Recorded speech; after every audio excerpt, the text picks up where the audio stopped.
grandmother and grandfather were born in Bethlehem and Jerusalem. They were kicked out in 48, and they became really big activists. So my grandmother would fly around the world speaking on behalf of Palestine her entire life. Started a nonprofit called the Union of Palestinian American Women back in 1986. It's been almost 40 years. And my mother now helps run that still till this day. At the end of the day, we're all going to the same place, whether you're religious or not religious. It's like, if you think we're all going to heaven, great, we're all going to heaven. If you think we're nothing, when you die, nothing happens, nothing happens. So at the end of the day, when I have kids and I tell them, I want you to do this or that, like, I don't care if they never make $1 and they're poor. I don't care if they're rich. Just do you. Like, none of it really matters. Just be happy. Like, he's clearly has issues that he's struggling with, and it's just like, to me, I'm like, there's just no point in engaging. Yeah, the issue is he's married to an IDF soldier. That's the issue. The term terrorist is one of my like biggest pet peeves on the planet. It's just like the same thing that the West used for like Orientals. Like, it's just a dehumanizing term. I just have one goal. It's just to make money, to give the money away, and that's it. So like anything like that, I feel like it's not that he does it for show, but it's just like, it's just a different realm for me. Because he was on stage with Kneecap, and like, you know, with the Palestinian flag at Coachella. It's like, we already won the information war. People understand the truth. So to me, I'm like, all right, I'm done with that. We need to win the monetary war. I feel like with the Arab community, it's like, all of us make money. Like, a huge portion of us make money. There's no excuse anymore. And that's what frustrates me most, is like, I see all these people like, oh, we're like doing, I'm like, but give the money. You have the money. All of us make money. And then I try and, like, for example, when I started doing social media, I actually paid just people in Gaza, like to do the editing, to do the posting, to do the downloading. For a good while, that's who I hired, was people in Gaza. And right now I'm talking with them again, because they finally got like electricity again. And I'm trying to get them to work on helping with Olive. I'm like, hey, I'd love to pay you guys. That's awesome. So yeah, I mean, that's important to me, but I think just all of us have a skill. And I just think that as our community just doesn't use the one skill we're really good at to help. Because I applied, and I'm like, I've got I got on Snapchat alone, I've got like 20 million followers. So I was like, oh, like, all right, like that's how you get on, and they just didn't accept me, and I was like, what the hell's going on? And well, like the story is also hilarious, because she's like, so we like went in and we like took over their home, and then they were like upset at us. Like what? And I'm like, yeah, you're literally a moron. Like, and then social media hit, Snapchat hit. I made a ton of money, and it was that day I have it on video of my dad looking at everyone when I told him the amount, and he just looked at everyone. He said, "Who told you to go to school? Fuck school." and then my mom was like, "Okay, but still, yeah." So it is that money thing. It's right when I got paid the big check. You got to just grow. You got to keep trying. At the end of the day, we're all going to the same place. So just be happy with where you are. Be content, but just nonstop try, and be willing to like switch things on the spot. Said, Don for president. Don for president, man. I'm inspired, bro. Come on.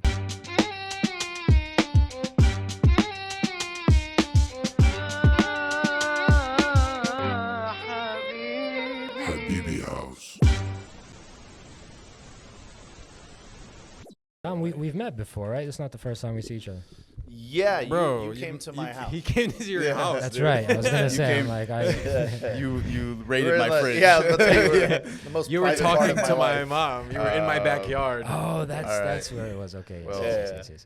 Yeah, for the No Other Land documentary. That was a crazy one. We were there right before he won. Yeah, that was honestly, and then he won, and then disappeared. Yeah, he did. Yeah, well, they disappeared the other guy. What? Did anything happen with Basil or just Hamdan? He came back, and he was just. I mean, they stabbed him, I believe. Hamdan, right? Yeah.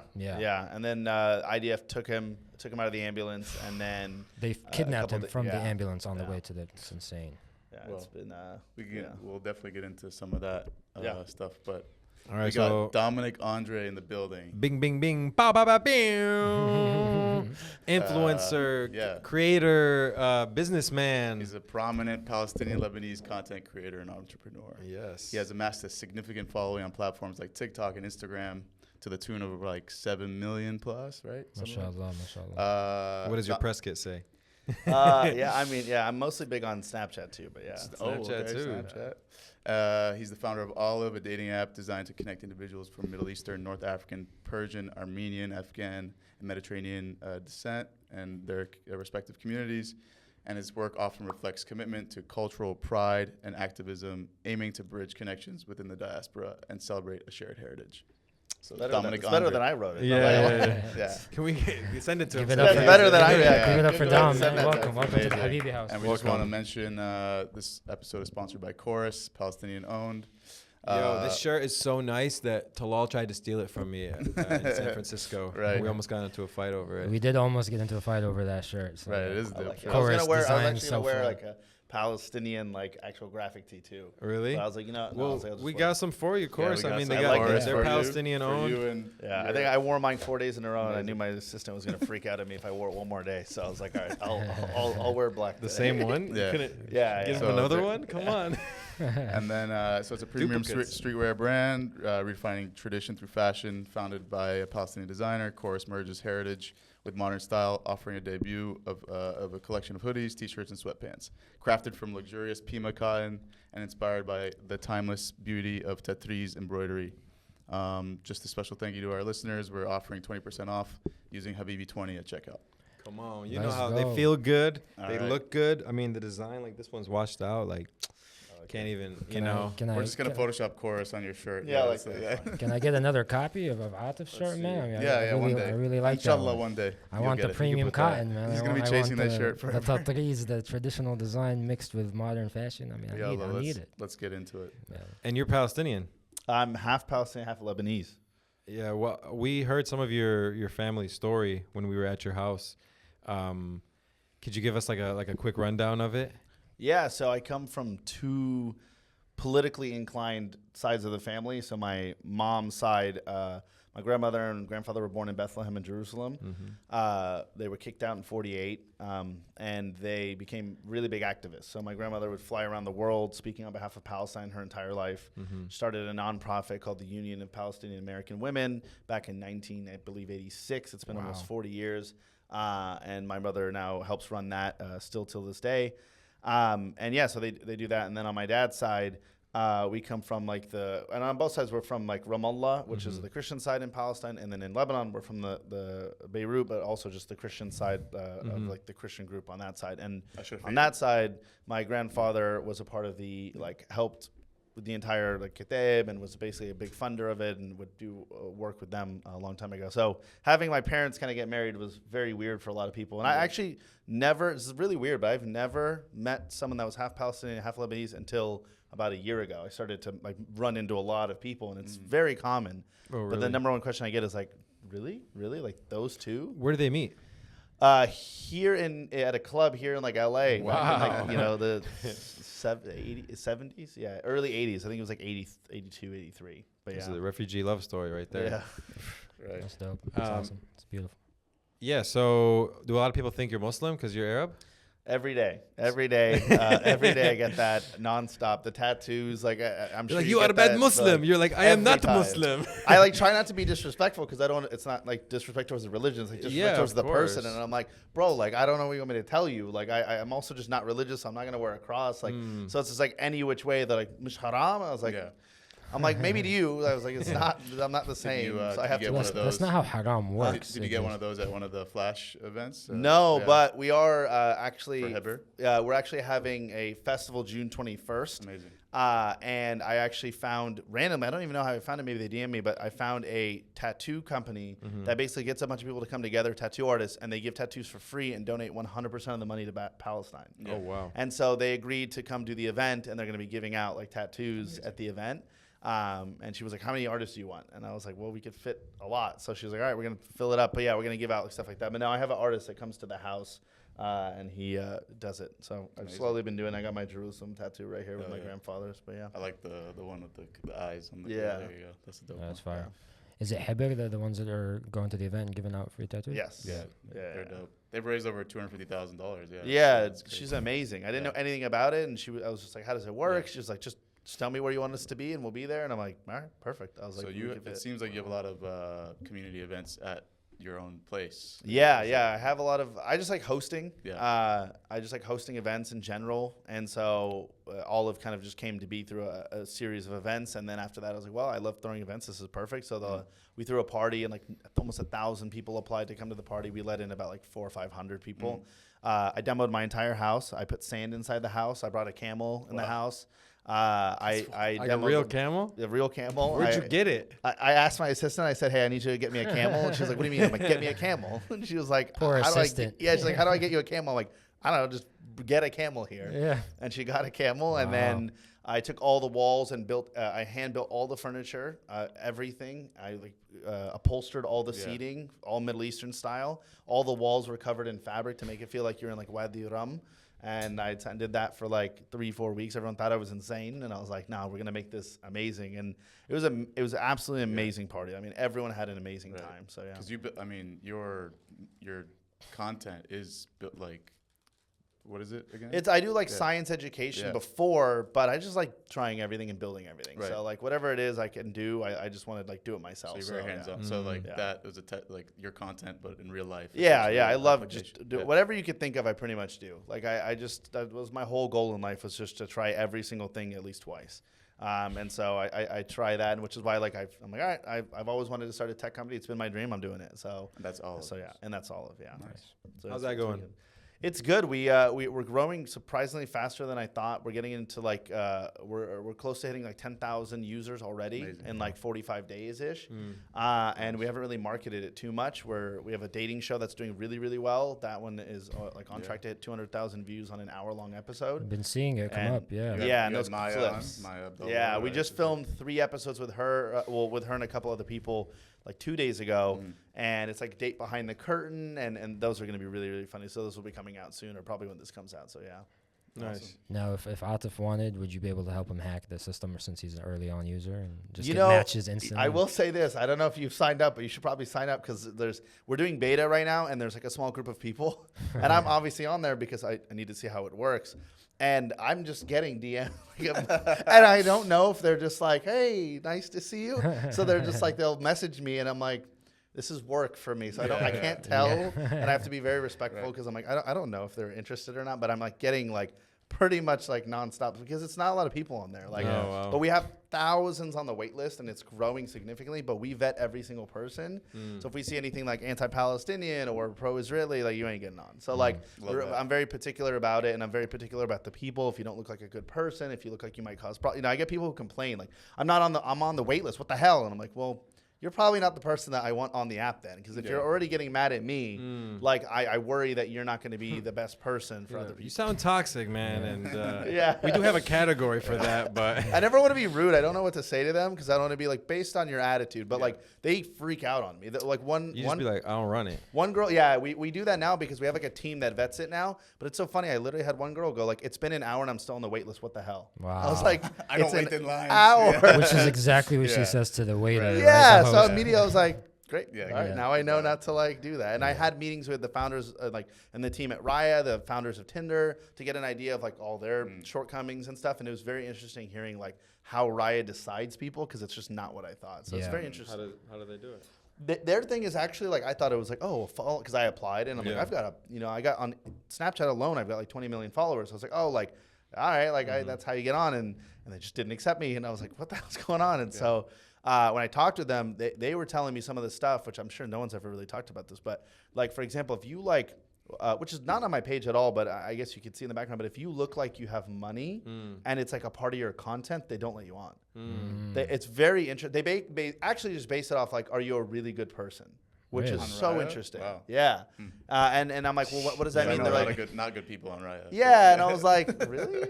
But like, I was like, I guess. But I guess there's sort of criteria now. They're basically, number one thing they said is like, you have to protect the woman at all costs, which I'm like, that makes sense. And he's like, so whatever's going to make them feel comfortable, you do. So they're harsher on men than women, because obviously for the women, they don't care. Like the men aren't going to get upset. They're not going to get as creeped out. But for the women, it matters most, which it makes a lot of sense. And that's what we emulate as well. So has Raya found her husband yet? I mean, all this. I mean, so I couldn't get in. What? I'm just kidding. Raya's the Arabic girl. That's true. Set up a whole app. It's a whole conspiracy. Rayan's my nephew's name. You used to be on the Arabs podcast too, right? So my brother, that was the host. Yeah. Oh, okay. So my brother was the host, and he did that for a while. But then, like, there was always like with Frogan and exactly. Ralph, Frogan was on. You were on the Frogan's a same really pod? good friend. She was actually just at Easter with us, literally 2 days ago. Nice. We had her on the show too. Yeah, she's amazing. She was telling me about it too, because she's her and my brother are really good friends, and they did that podcast together. So yeah, they're like all well connected. So Frogan I know really well. Yeah, I mean, the crash out of Ethan and all that is hilarious. His is interesting. I mean, I see it all the time. My brother would call me all the time like, he's crashing out again, and Honestly, I don't even watch it anymore. I can't. Like Yeah. it's just on a different level of like he's clearly has issues that he's struggling with, and it's just like to me, I'm like, there's just no point in engaging. Yeah, the issue is he's married to an IDF soldier. That's the issue. Yeah, we always have this debate. I have like a bunch of friends that are like neutral. They're like, I always want to just be neutral, and I'm like, bro, like, she didn't actually do anything. She was in a minute. I'm like, bro, she has a video of her being like, when I went into this terrorist town. Right. I'm like, Ramallah? Like, I don't Like know. where I'm from. Yeah, I'm like, I don't know what a terrorist town is. She's but like, I asked to do it because I was like bored at my desk job. Well, like the story is also hilarious because she's like, so we like went in and we like took over their home, and then they were like upset at us. I'm Like what? And I'm like, yeah, you're literally a moron. Like you're Yeah. telling us what you're terrorizing people, and then you're like confused as to why they don't like you. I don't understand. I didn't realize they designated towns specifically. Yeah, label. The entire. Yeah. It's I mean, the term municipalities. terrorist is one of my like biggest pet peeves on the planet. It's just like the same thing that the West used for like Orientals. Like it's just a dehumanizing term to do this, which is what I studied for a long time. Middle Eastern conflict was my specialty for about 12 years in college. Oh, really? And so that term is just like it's just a constant term that's used to just like they're not human. We're not human. Why did it take you so long to get through college, man? I did 2 bachelors and 2 masters. Mashallah, So mashallah. I love anything political science and Israel-Palestine conflict. Is important to me, Same. obviously. And are you in contact with Hassan? Like through his on the back, like do you guys? No, talk not to too each other? much with Piker. Yeah, Hassan My Piker, brother and them, he's done a lot of videos with him, but no, Yeah. me not now. My content is like very different. I don't know. I don't really like collab with anyone. I don't do anything like that. I just kind of keep to myself. I just have one goal. It's just to make money, to give the money away, and that's it. So like anything like that, I feel like it's not that he does it for show, but it's just a different realm for me. Because So, he was on stage with Kneecap. Yeah. And like with the Palestinian flag at Coachella. That's I just saw that remarkable clip stuff. yesterday. Yeah. So like that wouldn't be something that you would do. You'd say I don't care for like that type of stuff. Like no, I mean like I like it. I love anything pro-Palestine, but his stuff's just different than mine. Like all I care about is like I've said this from the beginning. It's one of the reasons why like for example I really love science and I wanted to be a doctor or be a scientist. And instead, I was like, I'll just study it, and then I'll just rather make a business and give the money to it. I just think that's what I do best, is like building companies, building things, and using those resources to help rather than like me, myself, be that influencer that goes. Anytime I've gone to like protests or stuff, people are like, oh, go talk. Like this is like your expertise. And I'm like, I just don't care. Like I don't want to speak to the audience that already knows. Sure. It's just useless to me.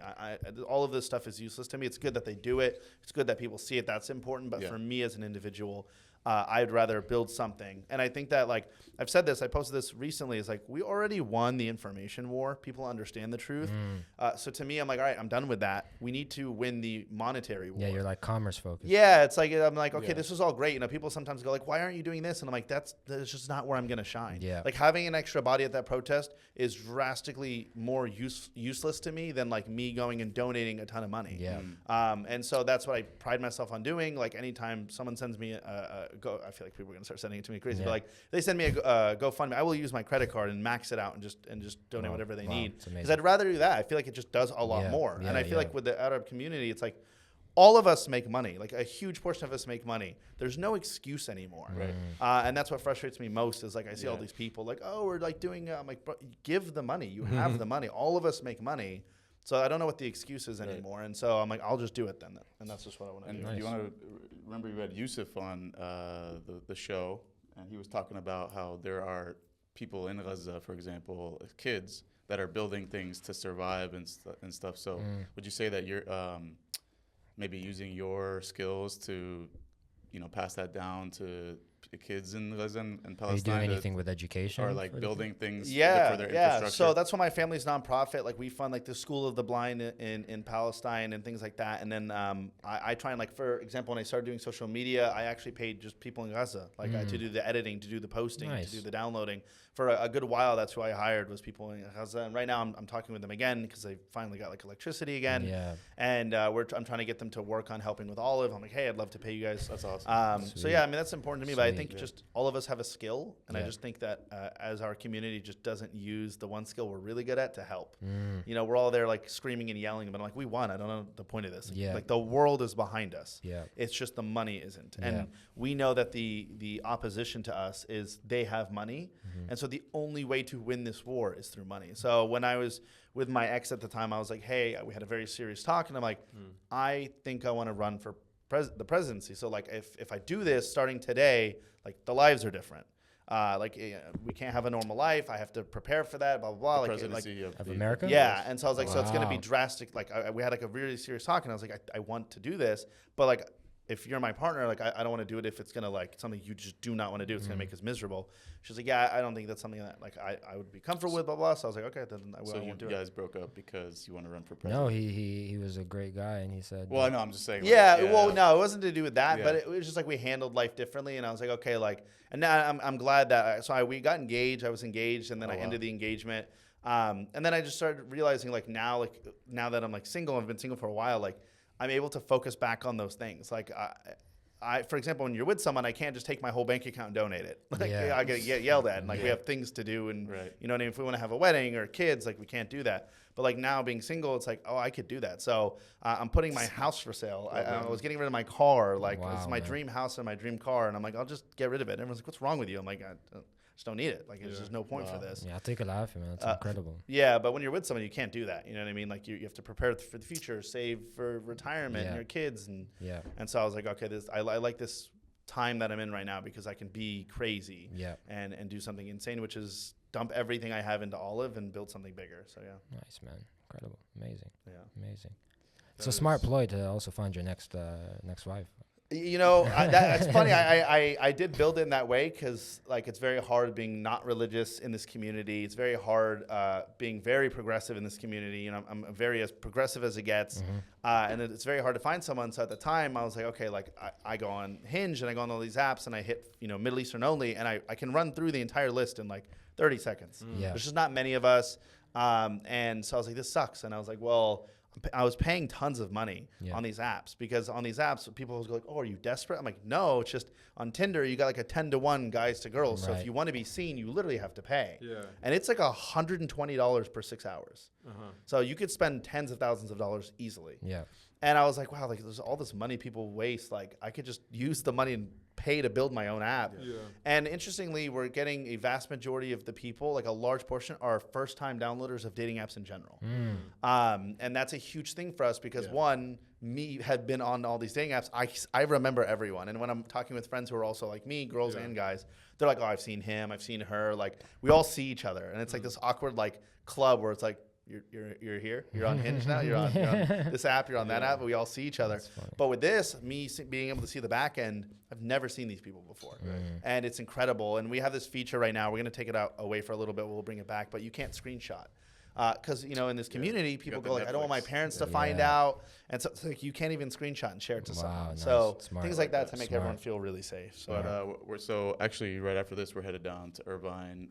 We met this Lebanese investor guy, and Farah Nabosi is going to be there. She's the director of The Teacher. We just watched that. So that's definitely somebody I would want to connect you with because of your philanthropic, background and his and all that. So people like you are gonna like be able to connect people who have the money, older people, and you're like in the right position to do stuff with that. Yeah, it's interesting.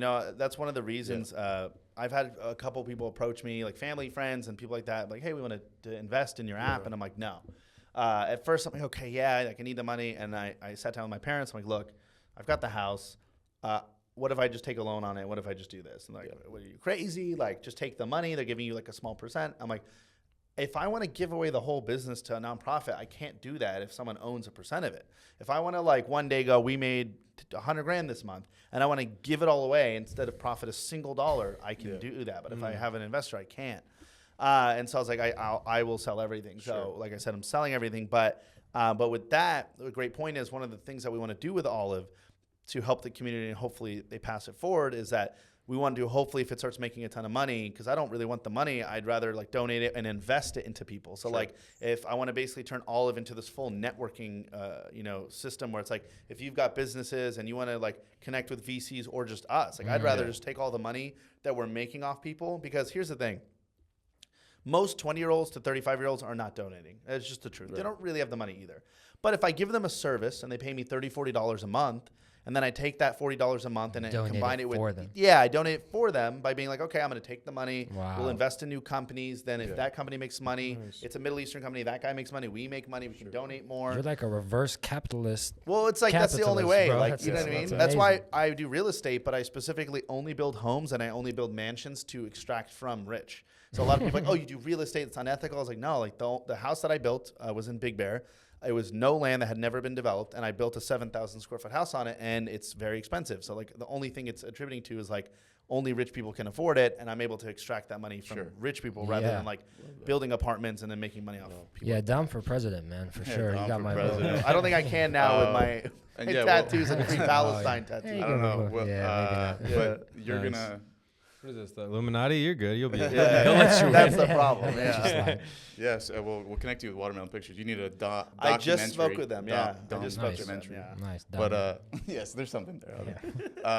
But yeah, one last thing. If you're a creator, what's the advice for anybody who's just starting or feel like they're mentally exhausted or burned out, especially in or just me MENA right space. here? He's like, in general, just talk to me, man. How do I get successful? Give us advice, man. Give us advice. Also, anything from what you heard from Maz, if you want to roll off. Yeah. First off, too, I love him. He's actually, I've watched Access Evil when it came out. He's actually a really big fan, and I've gone to his like stand up all the time. Yeah, man. So when I walked in, I was like, you didn't know? Telling her. You didn't know? No, I was like, oh, that's really cool. She's like, I don't know if she knew who my sister knew who he was really off the bat, and I was like, oh, he's like one of my favorite comedians. He's really cool. Man. We're glad we did that. Yeah. So, but yeah, I mean, he said something really cool about like chasing your dreams. Like my parents did the same thing. Like they were like, you need to go to school. So I was like doing my master's, and they're like, that's not good enough. And I did my second master's, and they're like, well, you're still not a doctor. Like and I'm like, okay, like, and then social media hit, Snapchat hit. I made a ton of money, and it was that day. I have it on video of my dad looking at everyone when I told him the amount, and he just looked at everyone. He said, "Who told you to go to school? Fuck school." and then my mom was like, "Okay, but still, money. Yeah. So it is that money thing. It's right when I got paid the big check. They freaked out and they were like crying. I have like a video of them crying. How do you get to that big money for people that and are also just starting at that out? point, do you hold the money back from them? You're like, no, you didn't believe in me. I don't care. If they asked me for everything, I'd give them everything on the spot. And I'm very lucky. My parents are like that too. When I first started out, I was 19. I was like, hey, I took a little bit of money. I made a bunch of money in the stock market really young. I took like $1,000. I made like 30. And I went to my dad at the time. I'm like, hey, American Airlines is merging, and they froze my assets because in the meantime, they basically have to dole it out month by month. But I made 30 grand. And I was like, I want to keep trading. I'm doing really well. And at the time, it was like 2014. We were losing the house. And he took all the gold we had. He sold it all. He paid the mortgage, and he gave me the rest. And I was able to turn that into like, I think $500,000 or something like that. And I was able to help him a little bit, and it kind of evened it out at the end. But my biggest thing is, and what he said too is very simple, is like at the end of the day, parents tell you, go to school, do this, do that. And I know when I have kids, I'm just going to speak the same way. And I was a mental health therapist for a little while. And one thing I learned from that and just from my own experiences is like, at the end of the day, we're all going to the same place, whether you're religious or not religious. It's like, if you think we're all going to heaven, great, we're all going to heaven. If you think when you die, nothing happens. So at the end of the day, when I have kids and then I tell them, I want you to do this or that, like, I don't care if they never make $1 and they're poor. I don't care if they're rich. You just do you. Like, none of it really matters. Just be happy. Yeah. But for success-wise, it's happenstance theory. So happenstance theory is the idea that people who tend to do better in life are the ones who tend to be just prepared to take things that they're not prepared for. And that's a huge one, is like a lot of people just like are planning to take things you're not prepared for. Yeah, and it's like, I mean, on the spot, right? If I offer, I guess it's in that movie Wolf of Wall Street, but he's like, hey, I'll quit my job right now if you show me your check. Like, that is the key to success to some degree, because the quitting. The guy that's willing to the guy. Well, it's the guy that's willing to see an opportunity and then take it. And the biggest part of that is being able to repeat that, because in my view, we don't really have free will in life. But what we can do is basically push through luck, right? You know, you can't just be like, I'm so smart, I'm gonna roll the dice, it's gonna land on a 6. You can't, but you can roll it 100 times, it will land on a 6. Yeah. And at some point you can do that. So with happenstance theory, this idea that like you got to just keep trying. So with content wise, when people ask me too, like TikTok, like I grew like 1 million followers in 30 days. Yeah. And my mom now grows. She breaks TVs all the time. That's her like big thing with Netanyahu's face on it. She's And just like shahata right to the TV. yeah, right to the TV every time. There's Incredible. like hundreds of videos of her breaking TVs. But like, it's the same thing I told her. I was like, okay, that did well. And she's like, okay, but like, what else do I do? I'm like, just do that again. And so I always tell people, like, you just try a ton of things. And when it does well, you do it 1,000 times. And that's what I did with TikTok. That's what I did with Snapchat. Is like, I did one thing, for example, where I made the most of my money is like, I got a Snapchat show. And it took me, I donated tens of thousands. I had donated every dollar in my bank account to Meals on Wheels to have a meeting with Gary Vee because I knew he was connected with Snapchat. It didn't even really help in the end, but I kept trying. I go on Clubhouse. I see all the Snapchat employees there talking about Snapchat. And I tell my ex at the time, hey, they're leaving the group chat. You can hear it ending, you know, on a Clubhouse. So like, all right, time to wrap up. And I was like, hey, I'm going to make a group chat called Snapchat's the Future. I'm going to text you questions. Just read them off to me. Don't say a word. Let me just rant. They start joining in the room. They hear me ranting about how cool Snapchat is. They all start following me. I get a DM. Hey, you know, we love what you're saying. I DM them back. I'm like, oh my God, yeah, thank you. I've just been trying to get a show. Such a coincidence. Yeah, and then one of the guys goes, give me 5 minutes, message me back, your show's ready. Wow. But what's funny is I have tons of friends now that have shows. Yeah. And I'm sure you have tons of friends because being in that space who have Snapchat shows. Well, the difference between me and them was I said, doesn't okay, have that that's many great. friends. I told them like at that time, I was like, that's great. You got a show. Yeah. I took that show and I went and I pitched 100 new shows and I got all 100. And so I ended up building like a $1 million business out of it because I was like, that's not enough. Like I got one, that's great. And they were like, well, you're one creator. How would you get 2 shows? Why would you have 2? And I'm like, what are you guys looking for? They're like, makeup. I go, done. That girl right there, she does makeup. She works with me. I lied. I was like, she doesn't work with me. Like, and then I hit her up. I'm like, hey, can I use your content? Are you okay with that? I'll tag you. Yeah, great. I'm like, okay, cool. And I did that 100 times and built like a business out of it. Such an expansive mindset. And like, yeah, you got to just grow. You got to keep trying. At the end of the day, we're all going to the same place. So just be happy with where you are. Be content, but just nonstop try and be willing to like switch things on the spot. Said, Don for president. Don for president, man. I'm inspired, bro. Come on. I appreciate it, guys. Thanks for coming on, Don. Thank you so much. Thank you, guys. Thank you. I appreciate it. You guys have really cool guests on.